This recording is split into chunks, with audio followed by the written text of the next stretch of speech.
Europe 1. 16h-18h, on marche sur la tête. Mickaël Dorian. Et puis cette information, le Conseil d'État rejette les recours en référé de C8 et Énergie 12 concernant effectivement la fermeture de ces... La fermeture par l'Arcom arbitraire de C8 et de Énergie 12. Absolument. Fin février, 28 février. C'est évidemment une terrible nouvelle, sachant qu'on clôt l'année 2024 avec C8 en première chaîne de la TNT. Absolument. Ouais, c'est 2 millions pour TPMP seul, c'est 2 millions de téléspectateurs tous les jours qu'on va priver de l'émission qu'ils aiment le plus. Donc c'est parfaitement scandaleux. Appelez-nous d'ailleurs si vous avez envie de réagir à cette information. 01 80 20 39 21. Je précise le Conseil d'État donc qui rejette les recours en référé des chaînes C8 et Énergie 12. 01 80 20 39 21. On marche sur la tête continue, les 16h34 sur Europe 1 en compagnie toujours de Sarah Salman, de Nathan Dever, de Jules Torres et de Vincent Roy. On continue de parler évidemment donc des festivités du Nouvel An demain soir avec ce dispositif très important de sécurité qui sera mis en place. Et puis cette mesure qui pourrait rassurer de nombreuses femmes, des places de stationnement qui leur sont réservées. L'idée a vu le jour à Metz après un viol l'été dernier dans un parking de la ville. La mairie veut proposer des emplacements à proximité des sorties et des agents de sécurité avec également des caméras. Je vous ai entendu dire bof. Non, mais je trouve que je trouve ça tellement aberrant. C'est un aveu d'échec énorme. C'est complètement ça. Ça veut dire que vous admettez complètement l'idée et le postulat que nous ne sommes pas en capacité de protéger les femmes. Et comme nous n'y arrivons pas, nous allons mettre en place une mesure qui est symbolique. Il n'y a pas de sanction. C'est-à-dire qu'on a mis cette mesure en place sans sanction en disant les hommes n'ont pas le droit d'aller là. Je veux dire, un type qui veut violer, justement, il va aller précisément dans ce lieu. Donc, c'est contre-productif.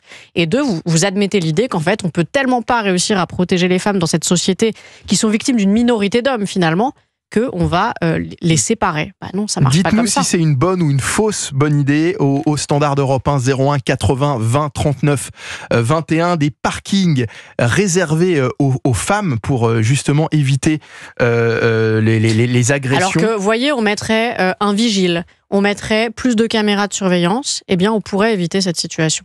Alors, vous continuez donc de nous appeler. Vincent, vous souhaitiez réagir. Est-ce que finalement, ce que dit Sarah, est-ce que ce n'est pas un aveu d'échec ? Est-ce que ce n'est pas prendre le problème à l'envers finalement ?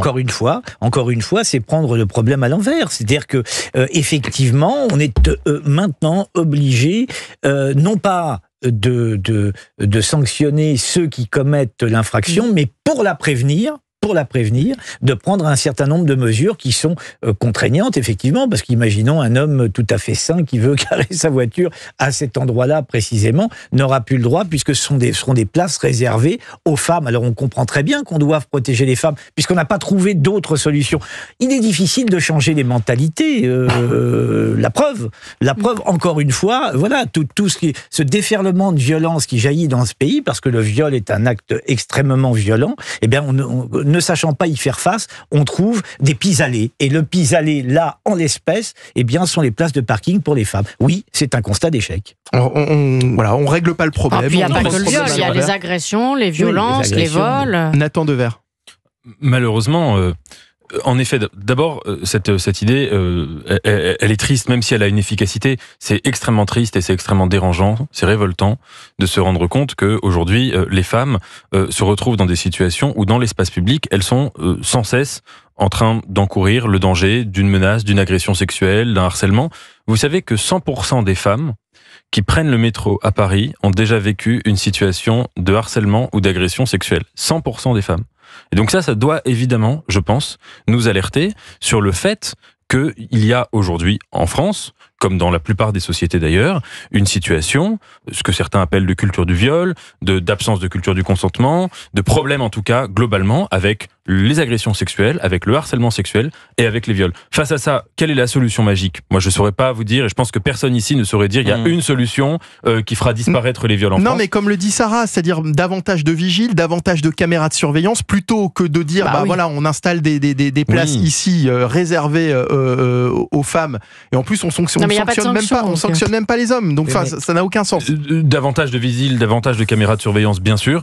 Malheureusement, ça fera même pas disparaître la situation. Vous savez savez que la plupart des femmes qui sont victimes de viols ou d'agressions sexuelles Elles le sont par des gens connaissent. qui est dans son entourage familial, social, amical, proche. Et souvent, c'est dans des lieux qui sont fermés, c'est pas dans l'espace public. Oui. Malheureusement, c'est extrêmement difficile de lutter contre ça. Et je ferai juste un tout petit lien avec un sujet qui est récent aussi. Vas-y. C'est que l'éducation sexuelle à l'école sur la question du consentement, peut-être que c'est aussi une des clés pour mettre cette question dès le plus jeune âge et lutter contre cette culture qui engendre les actes de violence, d'agression, de harcèlement et de viol. Et surtout, Mais Jules, ça fait partie de cette litanie de propositions complètement ahurissantes visant à soi-disant protéger les femmes. Là, on est sur un parking réservé aux femmes. On avait des pseudo-féministes qui nous disaient il y a quelques années qu'il fallait élargir, vous savez, les trottoirs. À Orléans, je sais que Élargir le maire... les trottoirs. Élargir les trottoirs. Ouais. oui. Dans quel C'est-à-dire but? faire des trottoirs plus larges et ça éviterait aux femmes de croiser des hommes. Je ne dis pas que c'est Ah, une bonne d'accord. solution. Hein. C'est encore une fois, c'est Caroline de Haas, vous savez, Ah oui. qui avait proposé cette magnifique idée. On sait qu'à Orléans, par exemple, ils ont remis la lumière la nuit dans l'espace Mais ça, c'est pas public. idiot. Honnêtement, Non, vous pensez que ça va éviter à un violeur Alors, ça ne change quelqu'un rien. qui a envie de violer une femme Non, mais ça, il vous Vous, avez- ne va encore vous pas- un avez côté entièrement rassurant. raison, mais quand vous rentrez seul le soir, je peux vous assurer quand c'est éclairé, là c'est un sentiment et pas une réalité, mais ça procure un sentiment de sécurité, je vous le dis. Oui, mais un sentiment de sécurité C'est pas une sur sécurité. la potentielle victime, pas sur le potentiel prédateur. Ah oui. Et c'est justement là tout le problème. Mais donc, tout ce que je voulais dire, c'est que vraiment, c'est cette litanie de propositions, alors que des propositions pour éviter cela à des femmes, il y en a. Par exemple, on peut rétablir une justice ferme pour que voilà, il y ait une sorte de pour éviter non seulement cette récidive, Ouais. pour que les potentiels violeurs se disent qu'ils seront véritablement condamnés, parce que bien souvent des femmes par exemple nous disent que quand elles vont porter plainte, il n'y a aucune suite. Bien à tout sûr, ça. non, mais Donc, bah, et évidemment, c'est la il y a- base. c'est La vraie base, question, elle est là. est judiciaire. Mais Et la question, pourquoi- la question de l'éclairage, ça fonctionne, hein, l'éclarage, hein, Moi, je parce trouve ça pas qu'effectivement, idiot, je il y a- préfère il y a- quand c'est éclairé. Hein. Je prends il y a pas la rue quelques non semaines- éclairée, moi. il y a quelques semaines, on avait eu le cas d'une femme qui s'était faite, vous aviez peut-être entendu parler de cette affaire, qui s'est faite agresser à Sarcelles sur un parking. Elle s'est faite voler sa montre Ah oui.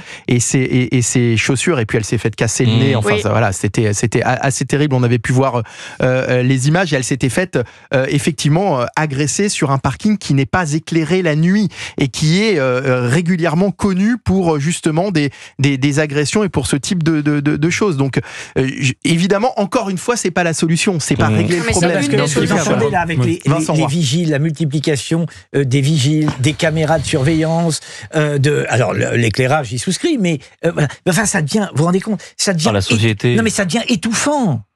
Étouffant. Oui, mais on n'a pas Alors le choix. on sait déjà que, encore une fois, dans les grandes villes, beaucoup de femmes. Tout à l'heure, vous blaguiez avec votre histoire de métro, mais Mais beaucoup je de femmes blaguais pas du tout. Non, mais beaucoup de femmes ne prennent plus le métro. On sait que plein de femmes, de Parisiennes, par exemple, à partir de 21h, ont peur. Ah bah moi je sors Elles pas prennent un seule taxi, la nuit. hein.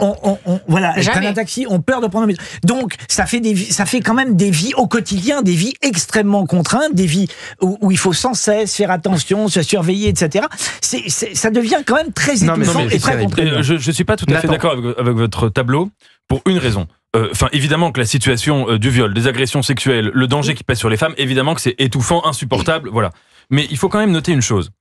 La France et les sociétés occidentales globalement, depuis MeToo, ont posé massivement, politiquement, sociétalement, la question du viol pour la regarder en face. Ce qui n'était pas le cas, disons, de nos sociétés avant. Je vais un tout petit peu vite parce qu'évidemment, il y avait beaucoup de gens qui parlaient du viol, mais c'était pas le cas de l'intégralité de la société. Ça, c'est quand même un grand pas en avant. Et il faut pas donner l'impression, si vous voulez, que la Ah, mais situation ça, je dis pas le contraire périclite du tout, sur ce bien sûr, sujet. oui. Le sujet maintenant, je pense, c'est qu'il y a une prise de conscience qui est générale ou qui est quasi générale. Regardez l'affaire des viols de Mazan, la manière dont ce procès a passionné la société.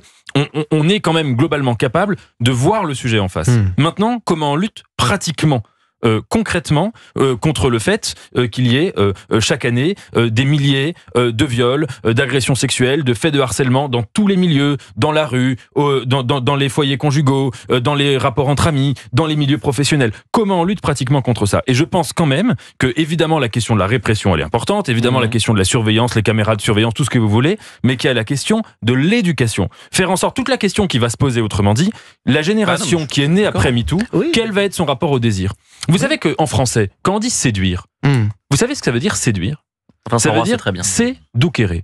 Ouais. Pousser quelqu'un, guider quelqu'un hors de sa route. Ouais. Littéralement, quand on dit je séduis quelqu'un, littéralement, étymologiquement, ça veut dire je le détourne.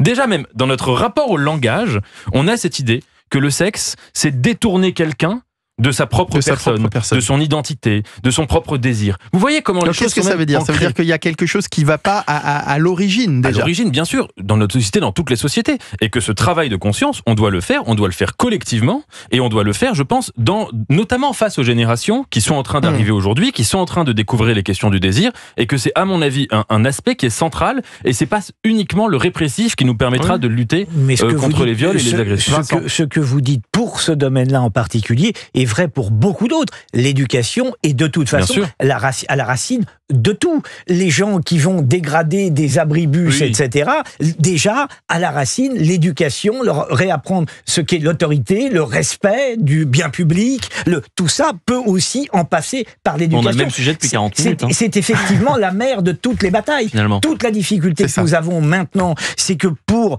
que l'éducation donne des résultats, il va falloir au moins attendre une génération, puisque là, nous voyons et nous constatons chaque jour que nous sommes tombés si bas qu'il va nous falloir être patients.